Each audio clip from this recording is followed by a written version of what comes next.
we are back for chapter 130. Wow, we made it to 130 chapters on the chosen baseball journey. That is not Steve Carsey. That is Mr. Karim Garcia. It will be Slugger Great and a man of many baseball opinions. And I'm his sidekick, Jonathan Aja Cohen. And Karim, after celebrating Shohei Ohtani last week, there's another gentleman that needs huge celebrating. And I'm not quite ready to call him the next Tony Gwynn, but you know what? This man is pretty freaking cool. 3 consecutive years, 3 consecutive batting titles. The man takes no strikeouts whatsoever. He walks more than he strikes out. He's a hitting machine. He is Mr. Luis Arráez from San Diego Padres. Luis Arraez of San Diego. So I just got back from a monster trip. I went across the USA on a book tour. Started off in Arizona, made my way to San Diego, back to Arizona, went to Oklahoma, Fort Wayne, Indiana. I was here, there, everywhere. Man, you walk around the streets of San Diego, you cannot miss that there is a baseball team there. There is murals of the Padres players everywhere. They love their Padres. Absolutely. They love their players over there. And I mean, you have to give it to them. I mean, they got a great team. Unfortunately, they have a little better team, just a few miles, in front of them, from the border, which are the Dodgers. Kind of funny that Luis Arraez ends up in San Diego because Mr. Padre was Tony Gwynn, of course. That is correct. So taking a look at Mr. Arraez, 2024, right now, wow, he is on a pace, hardly striking out in the second half. 2023, 35 walks, 34 strikeouts. 2022, 50 walks, 43 strikeouts. For his career 324 average, pretty freaking good. Wow. Almost 200 walks and just a shade under in strikeouts. He's walked more than he's struck out. In the first half, he struck out 24 times. In the second half, he struck out 4 times. What is going on with this man? How does he have such amazing discipline that this man cannot strike out? I understand there's pitchers throwing over 100. There's knuckleballers. There's sidearmers. There's middle relievers, closers. How does this man control that bat and find a way not to strike out? I've been watching him a few games. I don't watch a lot the Padres. I do catch one or twice a week a game from them. And the way that he hits, he's really short his hands to the ball. So he's always making contact with the baseball, and it doesn't matter if the ball is high, if it's low, if it's outside, it's inside. He's always trying to put his hands inside his body through the ball. And that's why he doesn't strike out a lot. He went on a span of 25 games without striking out once, which is 174 at bats or something like that, that he went and didn't strike out once. That's incredible. That's Tony Wayne type of stuff. He went 141 plate appearances, very close, without a strikeout. Juan Pierre had 147, and Gwynn at one point got 170. It's funny, Juan Pierre, the speedster, always known for the stolen bases, did not realize the man had that kind of plate control. But yeah, Pierre had some pretty good seasons out there. I got more difficult. I had difficult questions for you with Ohtani. You ready for difficult Luis Arraez questions? Yes, go ahead. I've read so many times that the man is overrated. I think he's underrated. What do you think? No, it is underrated. Once you win twice a batting title, one in the American League and now in the National League, and going on your third team and winning probably another batting title, I mean, you have to get some respect now. I mean, this is a guy, is a little hitter, probably is not going to steal 40 bases or 50 like Ohtani. He doesn't have the capability, but he's the guy is always on base and is, smart enough to score some runs for you. At least he's getting on base for the big poppers, the poppers that they have in San Diego, with El Nino and with Machado, Tatis, Machado, all those guys over there, is given an opportunity to be where they are right now. I'll ask you a difficult, maybe a stupid question, but with the amount that the man hits, why can't he walk more? It goes to the same thing because he's always trying. He's looking to make contact, and it's almost like Tony Wynn. If you play him a step or two to the right, he's going to try to hit the ball exactly where you just move away from you, and he has the ability of using his hand to try to hit the ball wherever he wants. So I don't think he's looking for walks. He's looking to get base hits and to get on base as much as he can on hits. If you're a pitcher, it's got to be incredibly frustrating to face Arráez. I mean, you face Schwarber, you're either going to walk him or he's going to strike out or he's going to get a home run. You know what's going to happen. But a pitcher, you got to think, I'm not going to end up walking this guy. I'm probably not going to strike him out. He's going to get a hit off me like almost every single time. Pitchers, they must be studying the footage on him and like hitting their heads against the wall, trying to figure out a way to strike this man out. Absolutely. I mean, but like I say, you try to throw a fastball inside, he's just going to use his hands, try to either fall it off, try to get a better pitch. He's always looking for something that you make a mistake. You try to throw him a little curveball and you float it out there, or you throw him a little slider and it doesn't break as much. He's just going to put the bat into the ball and get a base hit, a cheap one, because you're trying to actually strike him out. When what you're trying to do is actually get him out, regardless of the strikeouts. Well, and always working towards Tony Gwynn, I'm going to tell you, while I'm getting very excited, 3 batting titles. I mean, it looks like this one's in the bag. We got a long way to go. I looked up some Tony Gwynn numbers. Kareem, this is pretty insane. I'm a guy that likes to look at hitters and saying, my first question is, how much do they walk? And I look at Gwynn and I'm saying, okay, 790 lifetime walks. The guy played 20 seasons. So you do that average, it's about 40 walks a season. Not too impressive, as far as you got to have other numbers for that. Well, how about he only struck out 434 times? 434. The man regularly struck out less than 20 times per season. We're talking about Arráez and saying a lifetime 324 average. How about a lifetime 338 average for 20 seasons? 338. 8 batting titles. He could have easily won double than that. There are years that he hit over 330 and still didn't win the batting title. Tony Gwynn, best contact hitter ever in the game. Yes. Debatable, maybe with Willie Absolutely. Mays or Brock, but Ted Williams. But man, Tony Gwynn, it was one of those guys.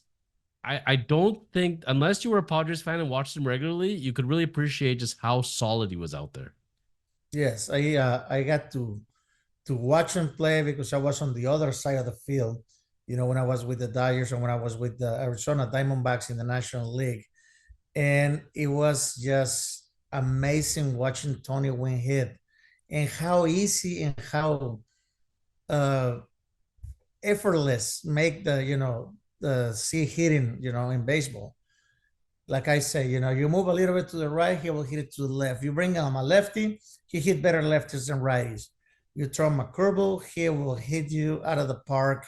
He wasn't a big power hitter, but he got some power. Don't get me wrong. I think he hit 1 year 20 home runs on his career for one season, but still hitting over 300.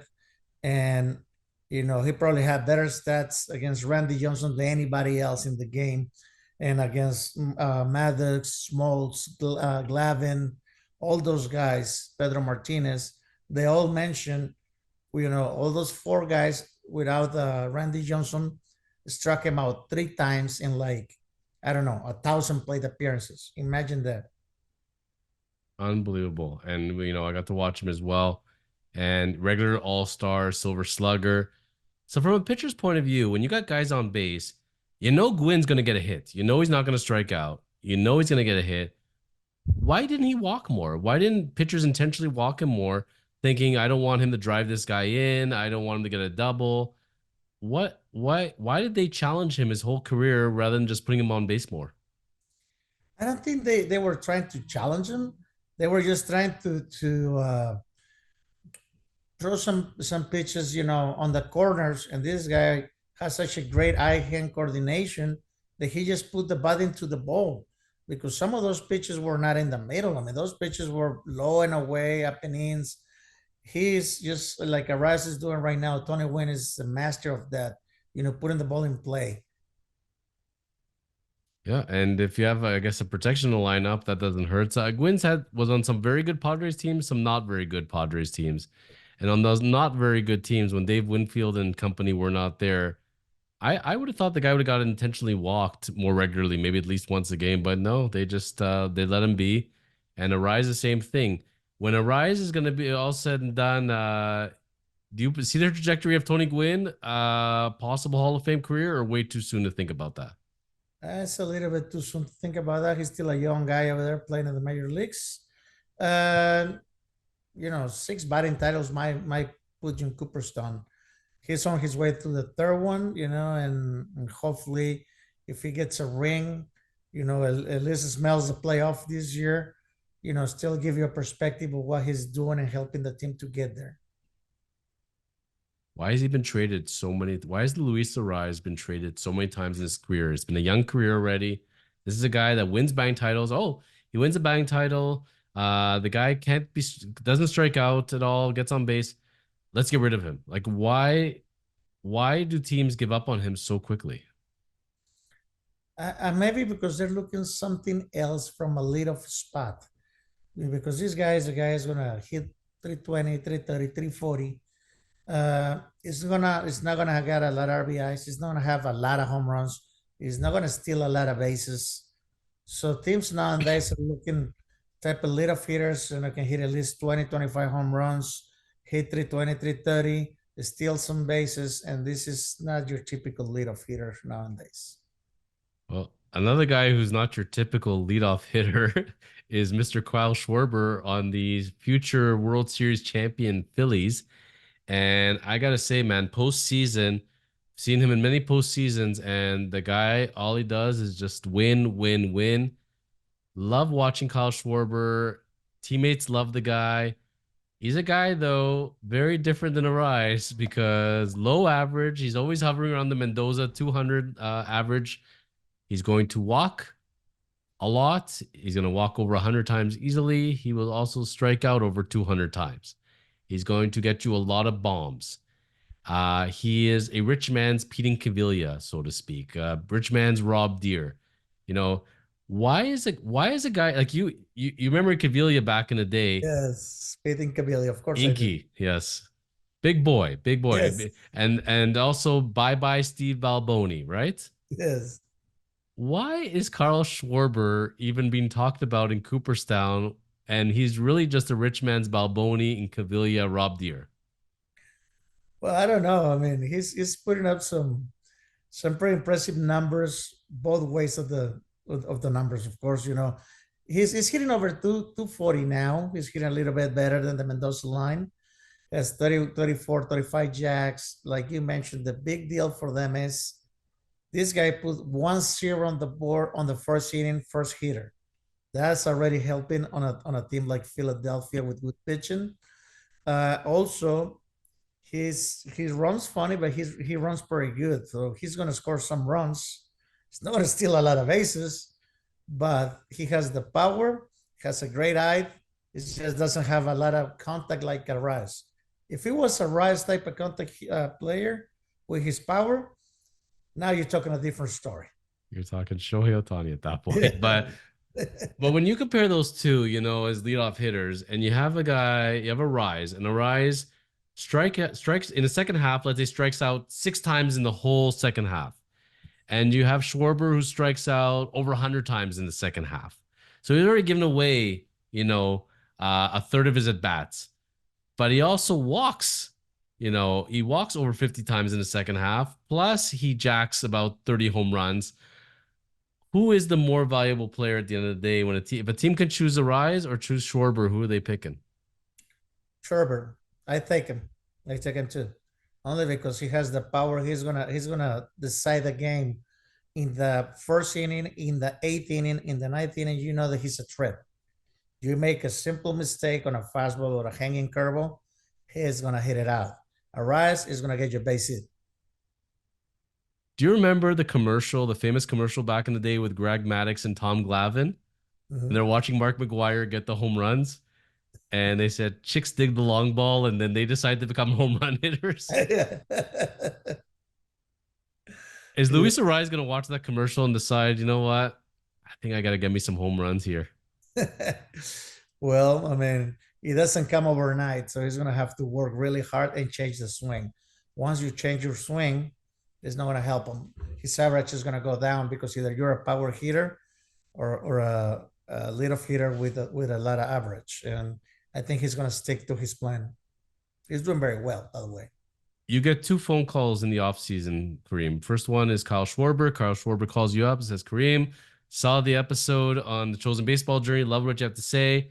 If you could give me one piece of advice going into the 2025 season, what I should be doing, what advice would you give Kyle Schwarber? Play ping pong. That's probably what I tell him. He needs to use his side hand coordination a little more.